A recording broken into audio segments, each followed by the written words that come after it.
Pirates against the Dodgers. You go, well, that's a mismatch. But look who's on the mound. It's Skenes against Yamamoto, arguably the two best pitchers in the game. 10 o'clock Eastern right here at MLB Network. It is going to be awesome. As far as the tail of the tape, a little boxing style. Skenes 2.87 ERA, 30 strikeouts, 4 walks. That's absurd. Look at the whip, nearly identical. Then check out Yamamoto's ERA, 0.93. Almost the same amount of innings, 38-7 in the strikeout to walk ratio. So I love it. Boxing style, see why back in the day?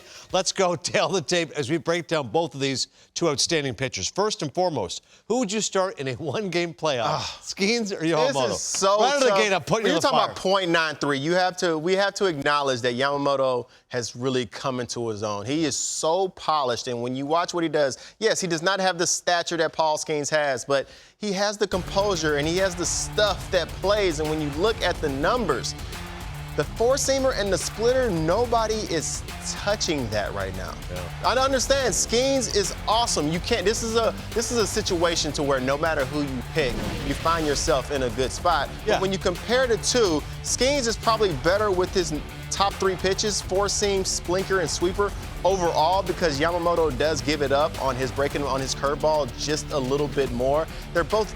I think Paul Skenes is going to be a more uncomfortable at bat. Yamamoto, you feel like you're seeing something, but that splitter is absolutely disappearing.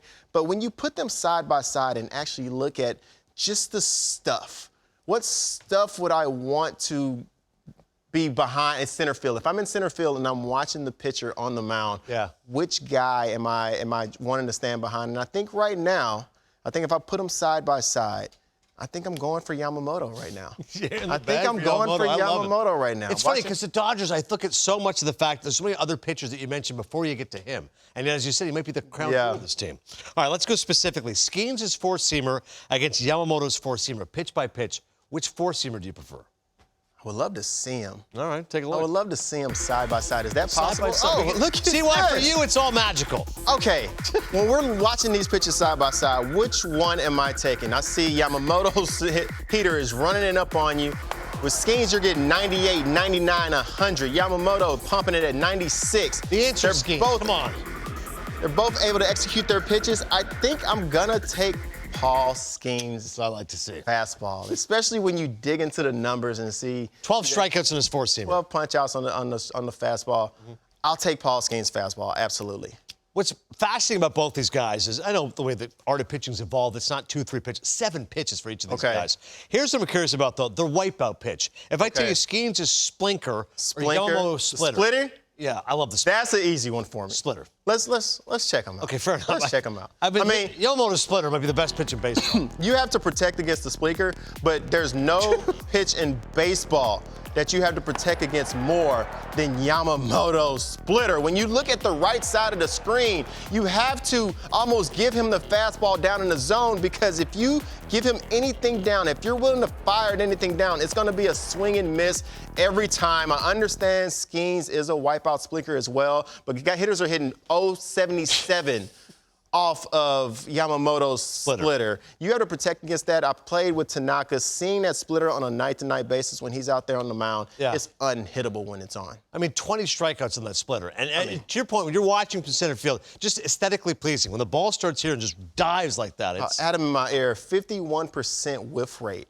on the splitter. That's just throw it every pitch. Just throw it every pitch and just throw it no-hitter. Throw the other 6 pitches out the window, just throw the splitter. All right, next up, how about, again, specific pitches, the spin rate here. So we're talking the sweeper of Skenes or the curveball of Yamamoto. See, as we're talking, I said that I would pick Yamamoto, but now as we're going through the pitches... I'm selling you on Skenes. Let's go. The curveball from Yamamoto, I think, although we're going to see the wipeout ones right now, the curveball is the one pitch that Yamamoto does give up a little bit more on.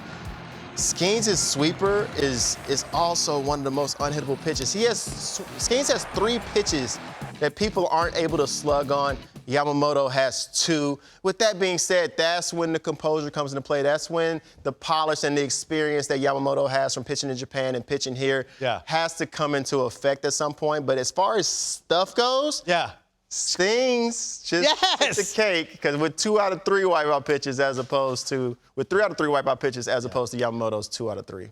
That's fair. And yet you could still make a case. You would take Yamamoto ahead I would of him. still take Yamamoto. I mean. But just pure stuff, you're taking Skenes got it. What about Shedeur Sanders? Where are you taking him?